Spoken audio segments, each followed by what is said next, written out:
Welcome, Bitcoiners. Welcome, welcome, welcome. Sun is totally up. Proof of sunrise, as we love, right? Bitcoin running just fine. All that's left to do is have a coffee, talk about what's new, right? Morning, Justin. How you doing? I had some delicious grass-fed, obviously, beef last night for dinner. What's up, Enmity? How's it going, McTimmy? How's it going, Bitcoin Graffiti? So, as you know, we like to start the day with kind of the fakest news we can find, right? What out there today has everyone laughing, and you don't need a punchline, right? That's the effort before us. And so the Associated Press, and as someone who has a lot of experience in media companies, right? We're gonna be drawing on my experience today as both a lawyer and someone who's used to crafting language and communications, especially from a media point of view, right? These are all tools we like to use, and so the AP style book is supposed to be a real thing, right? Where they set sort of the parameters of how we communicate, right? So that would be anything from the style guide saying internet. The internet, remember, for a long time it was a capital I. Well, then the AP said, well, we've normalized it enough. We can use a small I now for the internet, right? So that's the kind of thing the AP style book normally does. Well, yesterday they came up with this advice, right? Here's the new advice from the AP style book. We recommend avoiding general and often dehumanizing the labels, such as the poor, the mentally ill, the French. What? The disabled, the college educated. Instead, use wording such as people with mental illness. And use these descriptions only when clearly relevant. So, style book trying to make some clarity to the language, right? But whoops, the French took offense. The use of the French in this tweet by the AP, so the real handle came in. This was AP style book. It went so far that the AP, the actual AP at AP, right, the larger account, came in and said the use of the word French in this tweet by AP was inappropriate and has caused unintended offense. An updated tweet is coming. So in the end, they just kept retweeting all of their troubles. But remember, the mentally ill, the French, and the disabled, right? For a few minutes there, it was poor form, poor style, right? As you know, we like to talk about TikTok here, and we mentioned a few days ago the TikTok heating, right? That they had this function that they could heat something up and it would go, right? It would be great. And as you know, simultaneous to that, Representative Adam Schiff was kicked off of the House Intel Committee. Now, we know he's basically got everything wrong, right? Trump, Russia, all January 6th. He's sort of on the wrong side of all of this stuff. But nevertheless, Adam Schiff is going to be running for U.S. Senate, right? He's a congressman, but now he's launched his U.S. Senate campaign for the state of California. And what did he do first? What was the first thing he did? He did a TikTok video, right? So he did a TikTok video to complain about how he was kicked off this House Intelligence Committee, if we're going to be real here, for getting everything wrong ever, right? And probably leaking and all those things. So now there's all of this stuff where he mentioned a little while ago that he was not interested in TikTok because of the privacy issue, right? The privacy and the data issue. Remember what we said here, the privacy and the data issue is always a false direction when it comes to the TikTok discussion. TikTok discussion should be limited to use of the algorithm and its capacity to brainwash people, right? That's the real story here. And as it is with all social media, right? Let's be honest. All social media has this. It's just that TikTok is better at it. So we want to hear from, we've even heard folks sort of defending TikTok, saying, well, the only reason why anyone's even complaining about it right now is because Silicon Valley is getting its lunch eaten. That could be the case, right? But in general, what we like to talk about is the persuasive techniques of all of these things and just exactly how they work. So here he is, right? Now that we know there's this heating mechanism, right? What happens when you heat a campaign funding video, right? This was a way for him to raise money for his campaign. Did it get heated? We don't. No one knows. It doesn't matter. It could have. That's all that matters. But speaking of people who get everything wrong, right? This picture, this frame continues to make me laugh. So we had Don Lemon, Don Lemon, from CNN, and he is now looking like he's a beat reporter. So he goes out on the street and reports back into the studio shows. Now, he used to be a primetime anchor, right? So he was for years the night show for CNN. And when CNN had that cleaning house last autumn, they brought in a new CEO. And the first thing the new CEO did was fire people like Brian Stelter and a few of these others, right? But Don Lemon didn't get fired. But one of the funniest things you can see is Don Lemon saying so what happened to Don Lemon first, he's had the night show, then he got put on the morning show with other hosts. So the night show was just him. He was solo prime time, right? And the best prime time for news. He had sort of the beachfront property of time. And then he got moved to the morning show, and he was with two co-hosts, females. It's important for the story because he got into a viral moment where he disagreed with the co-hosts about equal pay for sports, the female soccer team, right? He said the thing that I think everyone says, well, the guy's version of the sports generate a lot more money, so why shouldn't they get more money? It's not the function of playing soccer that makes you money. It's the function of playing soccer before millions of people that make you money, right? And so he made that point, right? Good on Don Lemon. And now he finds himself out on the street, reporting back into the studio. So he's out of the studio, right? He might be back again. So he's here complaining about something about the 50s in Florida, and they're burning books with something about LGBTQ plus, and who knows what he's complaining about. But that's not the image that makes me laugh, right? The image that makes me laugh is he keeps saying that he's getting promoted to be more of a journalist. So when he went to the morning show, he was, he said it's a type of promotion, right? So, and then now that he's out here, he's like, I'm mixing it up on the street again, right? I'm a beat journalist. I'm getting promoted again. My voice is important, right? So where is he getting this stuff from, right? Now, if you're the CEO of CNN, what you're saying is, if you're the new CEO of CNN, what you're saying is, just like Adam Schiff, right, who might have different methods, Don Lemon, we don't know leaves, right? We just know that Adam Schiff is a confirmed lie. You can generally know he's lying, and then the opposite is true, right? So that's a different category. Don Lemon, on the other hand, if you're the CEO, and as I said, I've worked in media before, and you deal with egos, you're dealing with all this stuff. And in the end, as a leader of a media company, what you're really trying to do is get someone to do something they don't want to do, right? And that's in the end leadership, right? Getting people to do things they don't really want to do is the mark of a good leader, or even the mark of a leader, right? That is primarily what happens. If you're getting people to do things they want to do, anyone can do that, right? That's easy. Getting people to do what they don't want to do is the hard part of a CEO and any of these leadership positions. So you got to think of your angles, right? So I've been there. I've been thinking about the angles before, right? And it looks like what they sold him was, these are all promotions. Now you're sitting there and you're saying, Don Lemon, he's gotten everything wrong ever, right? The Charlottesville hoax. He's another guy who got January 6th completely wrong. He was on the Mueller thing forever, Trump, Russia. He was another guy who said, oh, what about this Michael Avenatti guy? Maybe he could be president. Remember, he got everything wrong. Like, he's never got a thing right. And so you're the CEO and you're sitting there and you're saying, well, how do I deal with this guy? Well, he's the dumbest guy going. He doesn't know anything, right? He gets everything wrong. His job is to tell the news, and he can't tell what is news and what isn't news. He's not capable, right? That's the evidence anyway. And so when you want to actually sell him on this promotion, it becomes pretty easy, right? Hey, guess what, Don? You're going to be on location. You're going to be down in Florida. You're going to be, following stories.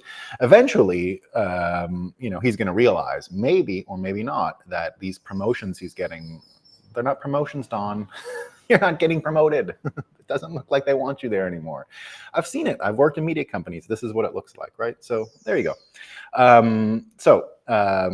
The story everyone's talking about today is the Project Veritas thing. Project Veritas, it does these sort of sting videos for news, and they got a guy from Pfizer who was a director of mRNA platform, right? Research, development. Now, here's the thing you need to know about Project Veritas. First of all, think of it as entertainment first, right? They're journalists, I guess, right? There are journalists around and it's packaged as journalism.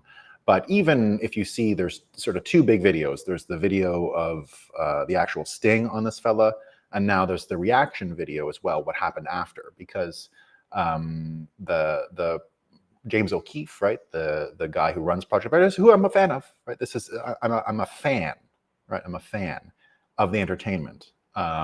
News, however, you're going to see, and we're going to talk about it quite a bit different, right? So, fan of the show. In the same way that years ago when I lived in South Korea, I didn't have a TV or anything like that. And there's not really a lot going on, but sometimes when you're at someone's house and they have TV and there was just a few shows we got. One of the shows we got that was on every night in English was called Cheaters. I don't know if any of you guys ever saw this show, Cheaters. It was amazing. It's the funniest thing you've ever seen, right? It's like hidden cameras from someone who suspects their partner is cheating, and then they go and then they film them and then they trap them at a certain point. And Joey Greco was his name. He was the host. He'd come in and he would be like, you know, why would you do this to someone? And it was just funny, right? It was just sort of people living not great lives. You're laughing at them, unfortunately, right? You felt icky kind of watching it, but it was funny, right? And you couldn't help watching it. Just couldn't help it. It was so preposterous that you had to watch these episodes. So, you know what James O'Keefe was doing, and it looked exactly like that. He came in, right? He did the same thing that Joey Greco used to do on Cheaters. You know, what do you think about this? And then the guy gets up, and this is what I saw, right? This is why I say it's entertainment, right? This is entertainment. I saw a guy, right? The fella who was working for Pfizer, who was trying to impress the man he was with, and this was a honeypot operation, right? I've seen honeypots in real life. This is a very typical tactic used by folks to either blackmail them or ensnare them or whatever, right? James O'Keefe did not invent this. This is a typical tactic. He is not some offside guy doing things as some might portray him as, doing things that are completely without morals or anything like that. This is sort of standard practice, actually. So the sting he did, you know, the production of it, the entertainment of it when they filmed after was super funny, right? The guy who was recorded spazzes out, he gets physically violent, but he says a few things, and I believe him on these, right? He says, I'm a liar, right? I'm just trying to impress this guy on a date. And that's what I saw, right? That is what I saw. Now, does he have an important role in Pfizer? Maybe. I mean, I'm not going to say he doesn't, right? But even what he's talking about, the directed evolution of the virus, I mean, you kind of imagine that's what's happening anyway. Now, I understand gain of function is completely illegal, and I would agree with that. But, you know, when we see the pharmaceutical companies, and so Tucker Carlson is pretty much the only person who covered this. We're going to talk about Tucker Carlson's report in a second. He had Dr. Robert Malone on to talk about really what the meaning behind this is, you know, whether it's gain of function or the directed evolution, which sound more or less the same. It sounds like the pharmaceutical companies are planning for some form of rapid response and are willing to, this is Dr. Malone's own words, willing to go to the bottom of the barrel as far as ethics and whatever to make a buck, right? And to be ahead of the thing, because the platform basically is a failure. And Robert Malone is one of the people who invented the mRNA platform. And don't forget, he also did take the vaccines, or the shots, right? Not vaccines, the shots. He did take them, right? So just so everyone is aware of that. You have to always remember that when Dr. Robert Malone is talking about the platform, which he helped invent, he also did take the vaccines. He's talking about other parts of the platform that he's worried about. And I'm not going to argue with him in any case. This is not a show about vaccines. Remember, we are not here to give you any medical advice. We don't know. We're just analyzing communications, news, persuasion, framing, and those kinds of things. And we're going to relate it to Bitcoin in a second. But, you know, just remember, Project Veritas is entertainment. Maybe some stuff comes of it as far as the details of the case, but it's not really what's important, right? What's important is that we did start getting the frame on how pharmaceutical companies actually manage and manipulate communications. And these are the things he said that Tucker underlines that are also important. So on his date, he mentioned that, you know, more or less there was such a thing and everyone was aware of it, of regulatory capture. Basically, he said that just like the defense industry, where everyone who's working for the Department of Defense in the United States or the Pentagon or whatever eventually wants the job in the private sector with Raytheon or you know, Northrop Grumman or whatever they're called, or Boeing, or, you know, any one of these big arms manufacturers in the United States. So that's the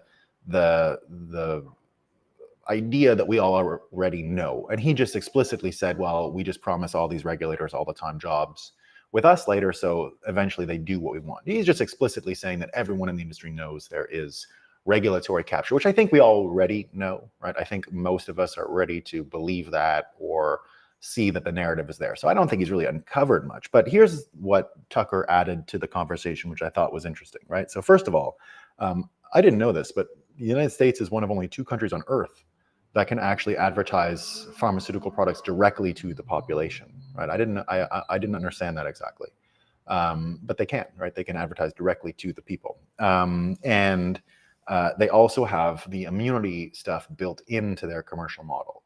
So it's not really just so much the advertisements that he's talking about; it's the manipulation of the entire system in the end that I thought was the more compelling story. That this Project Veritas piece, which is barely interesting, frankly. That's how I saw it, right? I think we're going to find out more and more that this guy was maybe not important. Right? Director in American corporate culture is not that high, right? That's just my understanding. Now, I'm not saying his information was false. I'm not saying any of those things. I'm just Veritas best to keep the idea of that story, just the actual, as entertainment, right? Because it was funny, it's totally funny, right? I like it.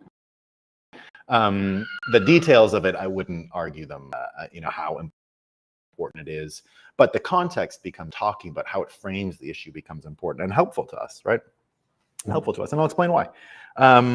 If you start doing this follow the money analysis, right, which we always love to do here, it's a follow the money thing. We're often comparing the commercial relationships that go into making dollars and talking about the entropy that has entered those relationships over time and how incentives are so misaligned that we get these results that look insane, right? And how the fiat system is continually producing results that make no sense to the individual.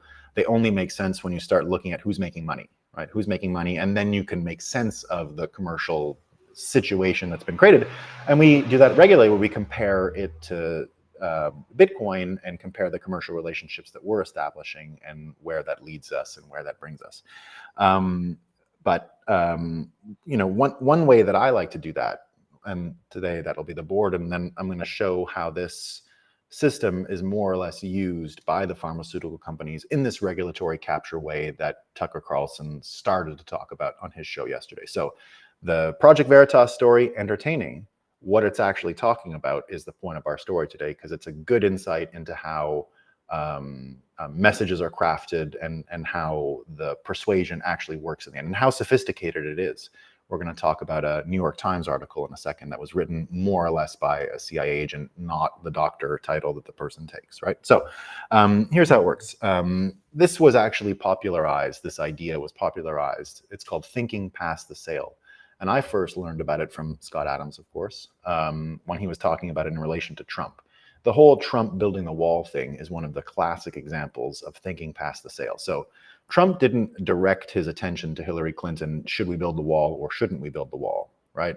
Should we build the wall, shouldn't we build the wall was a question you would put to people if you were serious about arguing, right? Or seeing what's right, or if the truth was there, would the wall help, and da, da, da. Trump was much more clever, right? He just said, we built the wall. We're going to build the wall. The wall's there. There's no debate about it, right? And then the news would constantly put pictures, stock images of stories. They'd put a wall there. Eventually, everyone just assumed the wall was a part of the entire, more than just the campaign. You kept imagining Trump already as president building the wall. The wall and the future had triggered your imagination to actually see the wall. And then you were asking yourself, should we let Trump build the wall, or should we stop Trump from building the wall? I want to stop Trump from building the wall. And Hillary Clinton fell for it, right? She turned into the opposition to his idea that was already manifesting itself in people's imagination. So he managed to get past the sale, it's called, right? It's called past the sale, thinking past the sale. It's a salesman's technique that he is one of the all-time experts at. And you can see that, I've copied it in my own way, right? So if you're an observer, right, you've never heard me argue the qualities of Bitcoin, like the logical qualities of Bitcoin against dollars. Like I don't really do that, right? It's limited, it's censorship resistant. No, I'm not saying these arguments are bad at all. They were appropriate, a much simpler form of persuasion, but an important one of just repetition, right? Repeating facts help establish them in the future as reality. And that was something that I would participate in from a media point of view, from, I wrote like guides on Go, what is Bitcoin, right? That kind of stuff. And they were there for you, coindesk.com, in order to understand it. And that, I would put that kind of stuff for sure, these details, right? But this is assuming people think with logic, right? So can you persuade someone into Bitcoin by making the argument that it's limited, immutable, censorship resistant versus the fiat system? Yeah, it's really slow, right? It takes forever. Doesn't necessarily engage their brain, right? That's how people end up going off to, well, this is another cryptocurrency, right? So this is still tickling your logical side of your brain, and most people would think of these as the great arguments behind Bitcoin, and they are foundational. So I'm not arguing with that part, right? But how persuasive are they? Not very, right? They're not very persuasive. Over time, if you keep referring to it, it is persuasive. If you say it to yourself as an answer to problems that you yourself are having, then the persuasion has taken place, right? But what I do is more or less compare a little bit of Bitcoin to a hyper-Bitcoinized world. And what that ends up provoking is imagination. You start imagining what the world actually looks like in an era of hyper-Bitcoinization. And that's something that these are all techniques that people who think about persuasion, think about framing, think about all the time, right? And when I do it, what I do is just compare the future that Bitcoin can create, right? And compare it to the future that dollars can create. So I try to spark imagination on specific subjects. So I try to do it when it comes to the limiting global warming fear that people have. And I say, no, abundant energy, right? We hear that all the time, right? All the time. So that's a direct from this persuasion.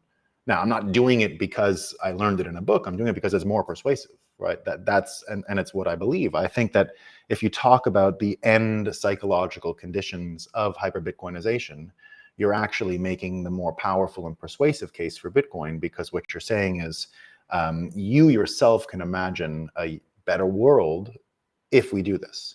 And that ends up sort of programming people to think for themselves about what it is that's going on. And that's what Trump was really good at, right? Really good at. He would get you to think for yourself, kind of, right? He still implanted the thought inside your head, but you're making the conclusion yourself. You're saying, okay, for these reasons, I support this idea.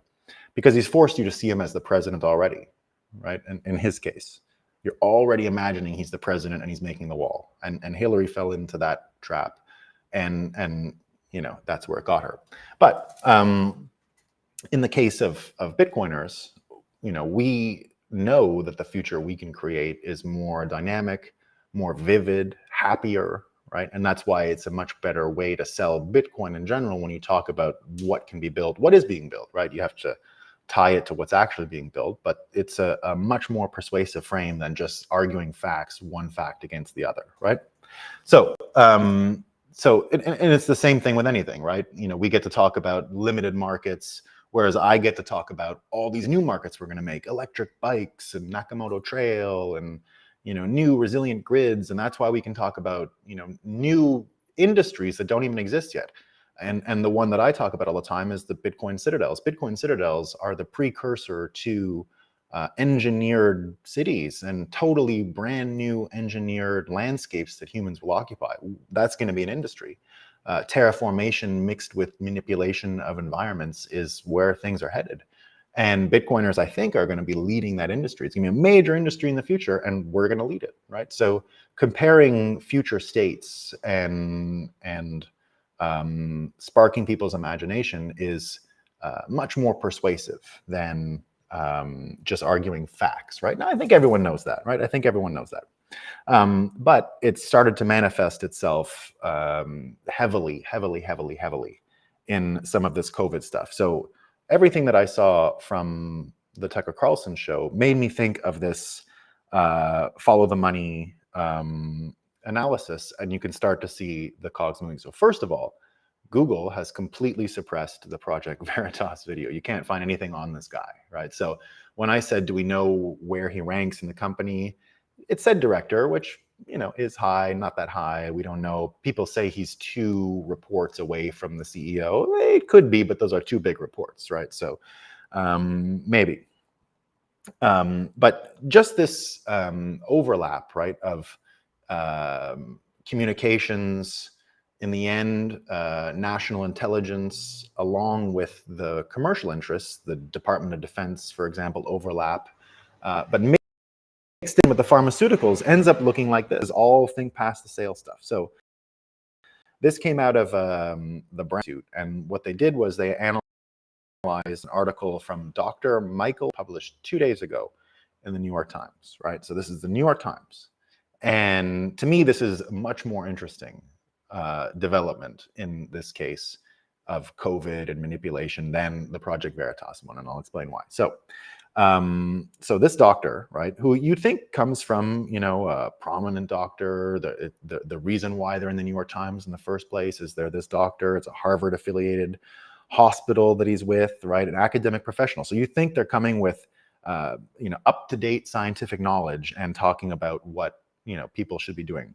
That's not what's going on at all, right? You can tell this person is operating in the think past the sale framework, right? You can tell that this is a CIA or national intelligence framing of a healthcare issue leaked into the media. This is how it looks, right? So first of all, I'll show you how the think past the sale framing works throughout, right? So first of all, and these are lines taken directly out of the New York Times article, right? So the first one is, in the 4th year of the pandemic, right? So the thinking past the sale is that we're still in a pandemic, right? That's the one that tells you it's never going to end, right? The never-ending pandemic, that it's just a continual thing, right? So that's thinking past the sale. We're in the 4 years. Are we?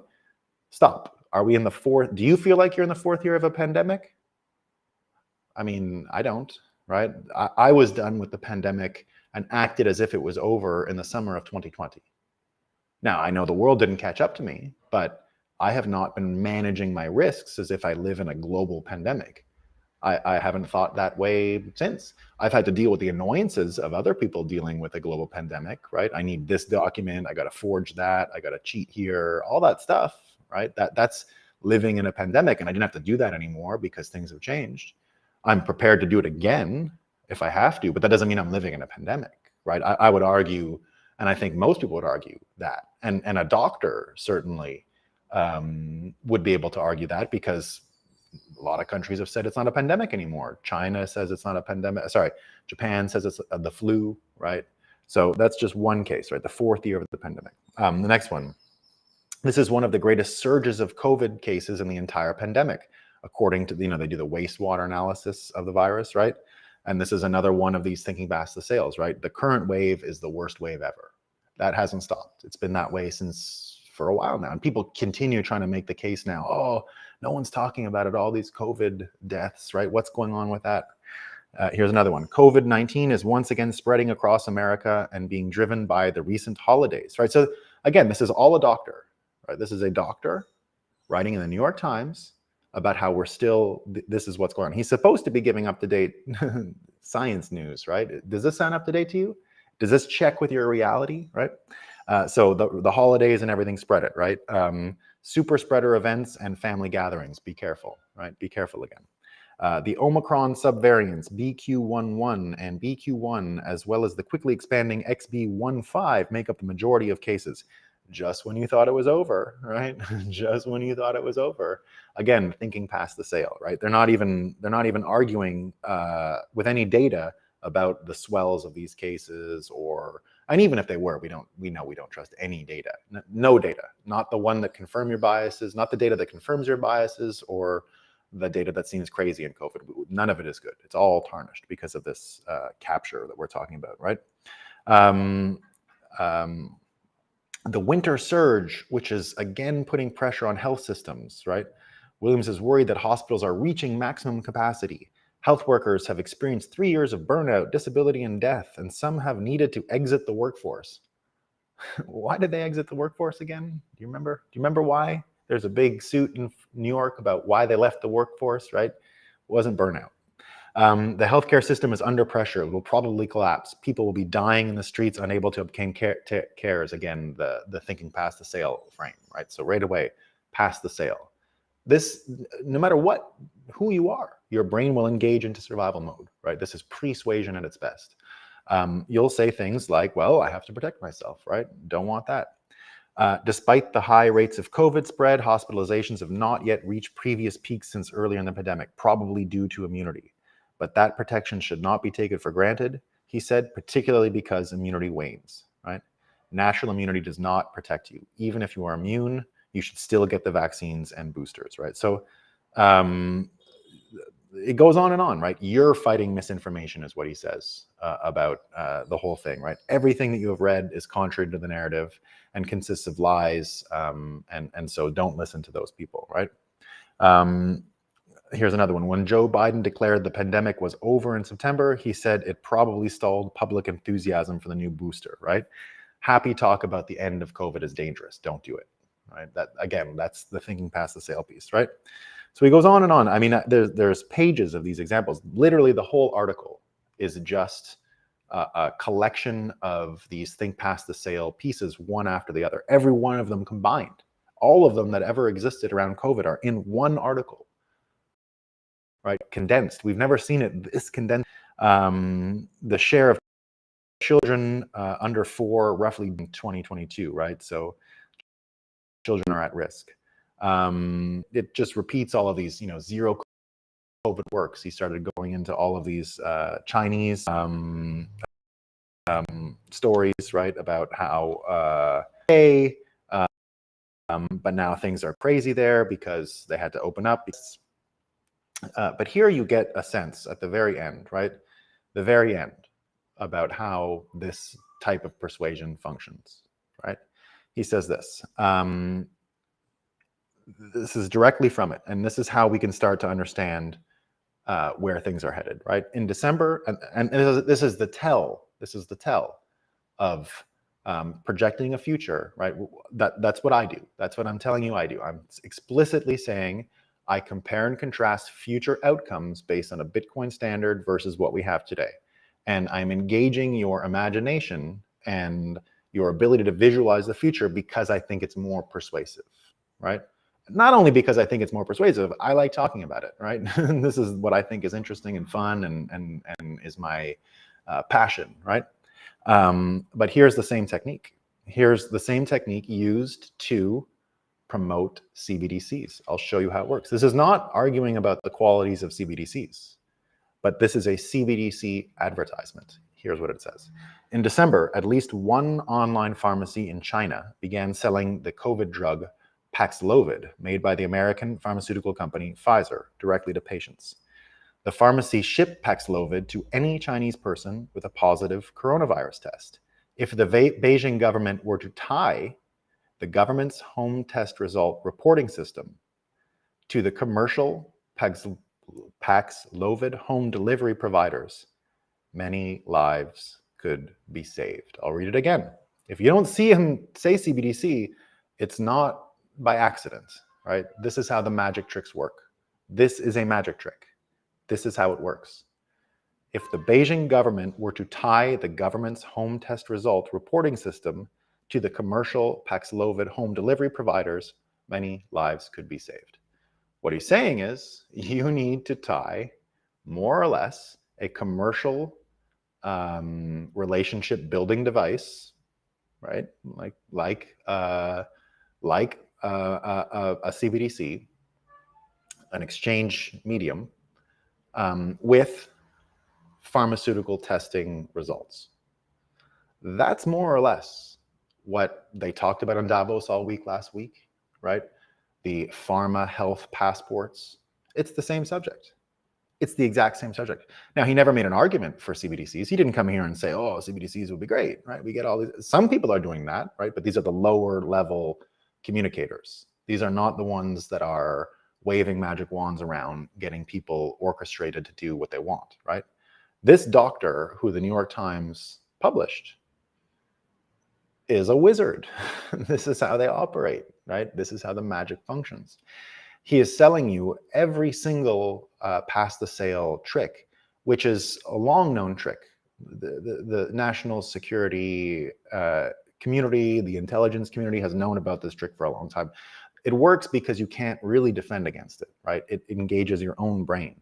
And if you force people to focus on this contrast, that's fine, right? Some arguments, but arguments aren't persuasive. Getting people to think for themselves, right? Getting people to think they came up with the conclusion themselves, that's what's persuasive, right? That's what's persuasive. And, I do it with Bitcoin, right? Now, I'm not trying to play a trick on anyone. I just think this is the right way to communicate complicated things, and indeed engaging everyone's own imagination is a good thing, right? That's what makes this so difficult. These are where our best qualities also come from. It's just that it's the operating system, and you can exploit the operating system in bad ways, and you have to be careful, right? Which is again why I think the whole P2P model that Bitcoin promotes is much better, right? The whole incentive system around it. That's why P2P education is best, right? That's why, like, to this day, art is still sold word to mouth in general, right? Go to a good movie, it's because a friend recommended it. Read a book, a friend recommended it, right? It's the cleaner way to get information. It's the way that allows your defense system to be the fullest, right? You trust individual people as much as you can, and they have a track record of giving you good information that checks out in time, right? So I make a prediction on this show. That's why I try to follow my predictions. I don't want to say something to you and then get it wrong, and then you wouldn't really think about my advice or frame the next time, even if I ignored that I got it wrong. So it's important that we make predictions, come back and check them, make sure we're being accurate, make sure we're sure about our own ideas and transparent about what we're sharing. But the point of this show is to engage everyone's imagination, to think about a better world. And in many ways, that makes it's good for Bitcoin, it's good for you, it's good for me, it's good for everyone's health. We're in the end, we are indeed selling, all of us Bitcoiners, we are selling the health that comes from imagining a better future and working towards that better future.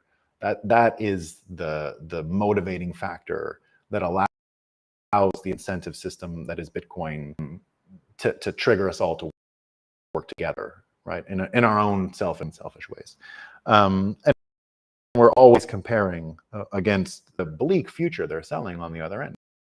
Bleak, this is bleak stuff, right? Really. And that's what comes from having Bitcoin at the center of your worldview, right? And that's what we're pushing. Being able to organize your entire idea about money, or your entire idea about money through Bitcoin. That can help, I think, defend against a lot of manipulation, but would lead you down some pretty dark roads, like a CBDC. Imagine they got away with CBDC advertisement in the New York Times without ever saying the word CBDC. But this is probably the most persuasive argument for CBDCs you're going to find, because everyone who walked away, all the smart people who walked away from reading this article said, oh, damn, if only we could save lives by tying up the commercial home providers and delivery system of Paxlovid with the national testing system. That would be great, right? Sure, save some lives. Oh, look, there it is. There's the tool. We can do it, right? So pretty dangerous stuff, right? Pretty dangerous stuff. but it's that ability to visualize that is so important, right? So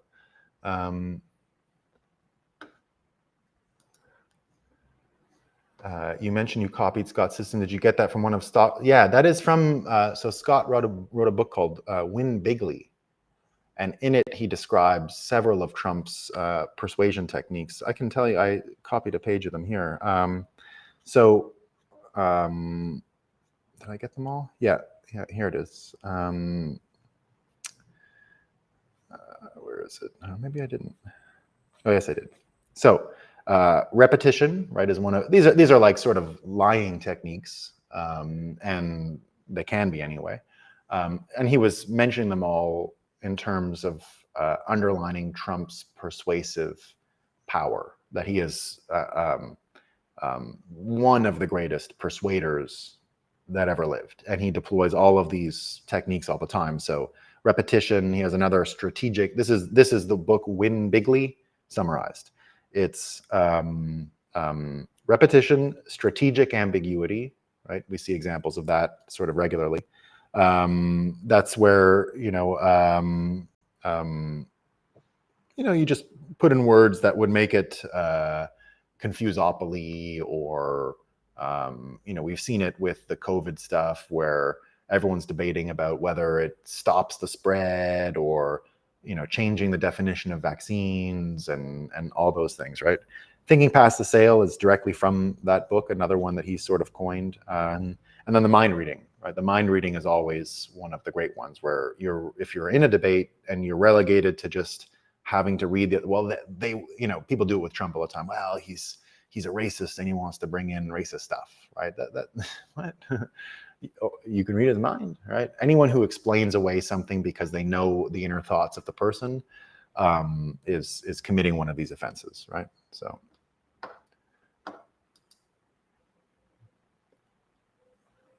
I really don't think people think pharma is that. 90% of people think their juice in can took the juice. Yeah. Sorry. I don't mean to say that people know pharma is corrupt. I'm saying most people, when presented with the argument that pharma is corrupt, would easily believe it. The mind it's not hard to convince people that there is some danger looming around them in a corporate or governmental sense, right? That's pretty easy. Gell-Mann amnesia immediately kicks in, though. That's the problem, right? They'll see it in one instance and absolutely not carry over that same conviction. I don't know why. I mean, you could get most people to, I'd say 90% of kids who are on, Adderall or whatever those, what's the one for anxiety they make all the kids take again? They did it even when I was young. The Ritalin, Ritalin. I don't know if they still do that. But I bet you even, most of their parents would rail about pharma corruption. I think, right? Unfortunately. So that's that hypocrisy thing again that we talk about a lot on the show. Unfortunately, we can all excuse away our own hypocrisy, and that's why pointing out hypocrisy is not persuasive. It doesn't work, because subconsciously we all know we are all hypocrites in some way or another. We're all hypocrites. So anyone who's, oh, don't follow that person, they're a hypocrite. Like, how many times do you hear them complain about that when it comes to Davos? Oh, they all flew in their jets over to Davos, right? Well, the reason it doesn't really persuade anyone, it's just a talking point. It's just a reflex. People just say it every time the Davos show is going on, but it doesn't change the world. It's just, as some people say, a fart in the wind, right? There's nothing to it, right? Anytime you're trying to rely on hypocrisy, it's that, unfortunately, right? It's just not. It doesn't move the needle. It doesn't move the needle like this writer did in the New York Times, this doctor, who now, I don't know if they have, Amity says, we all have large blinds. That's what it is. There's no avoiding blind spots. You don't know what your blind spots are. That's why you can't tell, right? It's one of those things like cognitive dissonance. It's very difficult to diagnose yourself with it. Other people can do it. To other people, it's obvious, but it's so hard to do it to yourself because you're suffering from it, right? So it's very difficult to see where you're blind. it's that simple, right? It's difficult to see where you're blind. And usually a bit of information can help you remove a blind spot, and then you can see your cognitive dissonance. But not everyone is willing to learn something new. And then, as we've talked about a lot, once you have this thing imagined in the future, you don't want to have to redo it, right? That's annoying, and that work. And there you go. Yeah. What's with O'Keefe wearing the bulletproof vest? I mean, remember what? I don't know if you guys were fans of Cheaters at all. It is the lowest level of entertainment out there. But if you remember, Joey Greco did get right. Someone just. So what he's probably got to, if he's in this entertainment business that he's in. He's doing Cheaters style shows, and if you saw the physical craziness of this guy afterwards, he loses his mind. I don't know if you guys have seen it. He declares himself a liar, right? I was lying on a date, he says, and I believe him. I do. That looked honest. I could be wrong, but that looked honest to me. Now, I don't mind that everyone's talking about this. I feel it's awful that Google in particular has erased his personal history.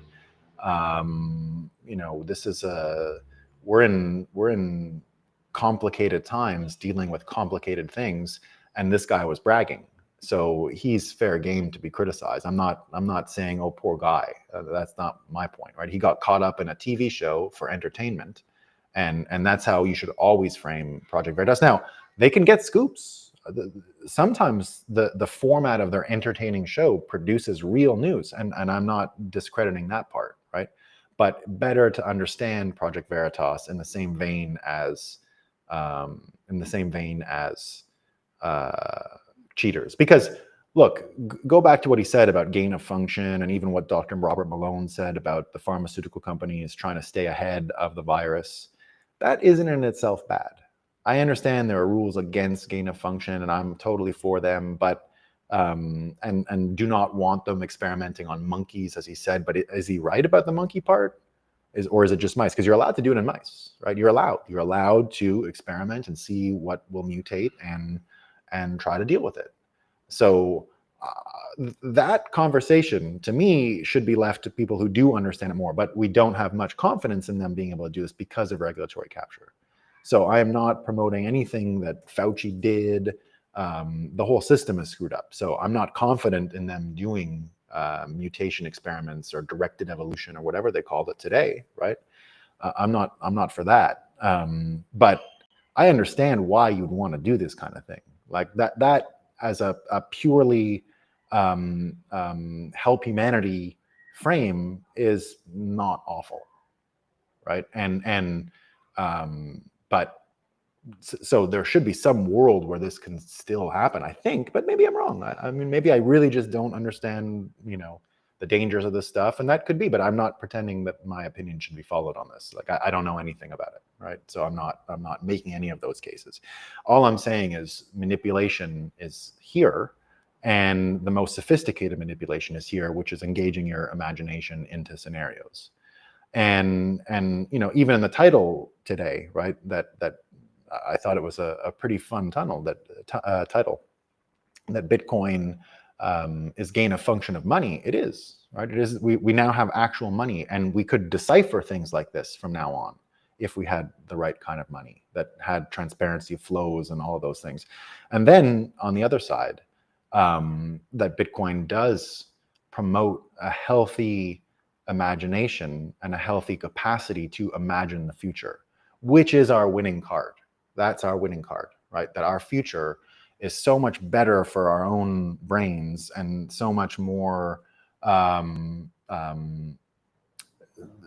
so much healthier and so a much better version of the future, that's how we can win, right? More people measuring economic output out of Bitcoin and understanding growth can only be measured in Bitcoin, and financial systems and economic systems can only be measured in Bitcoin, will produce a healthier vision of the future and a more fulsome imagination than whenever this is. Because this imagination is left to, you need a CBDC because of dangers in market and the world's going to burn, and it's just lighting your brain on fire every single day. And that's the difference, right? That's the difference. better imagination, right? John Verbeck says you can't lie to yourself, but you can bullshit yourself all day long. Absolutely. Meaning trick yourself into doing something you know is wrong, but want to. I think most decisions are actually made, you rationalize them after. You know what you want, and then you rationalize backwards. And that is the same for the Buddha, and it is the same for, you know, a fentanyl addict, unfortunately. We think that way, right? Google memory holding the story reminds me of the ministry. Yeah, it's pretty bad, guys. It's pretty bleak, right? And bleak and telling, and that the New York Times printed this thing saying, China, you know, if they would just figure this out, right? So it induces in you the conclusion that a CBDC is good. Very dangerous stuff. Very dangerous stuff. And that's the good news about why we're here, right? We can counter program it, right? Bitcoin 2023 is going to have all kinds of these counter programming issues. You know, it's fun for me because as the programmer of, I think, the largest economic conference in the world now that has exposed itself as a total fraud and boring and stupid and is out of style. I believe in actual numbers, we are the biggest, like objectively speaking, without spin. Is there any other money conference out there or economic conference that gets the numbers that we get? I don't think there is. So I get to counter program at the largest global scale what's going on with Davos. So we're going to win, guys. These Davos guys don't stand a chance, right? Look what I get to play with versus their boring shit CBDCs. Oh, it's so stupid, right? I got the Nakamoto Trail, I got electric energy, I got all kinds of nuclear, I got citadels, we're going to reforge Atlantis, right? We're going to win. It's not even going to be close. We're going to win. All right, team. Did I get everything? All right, team.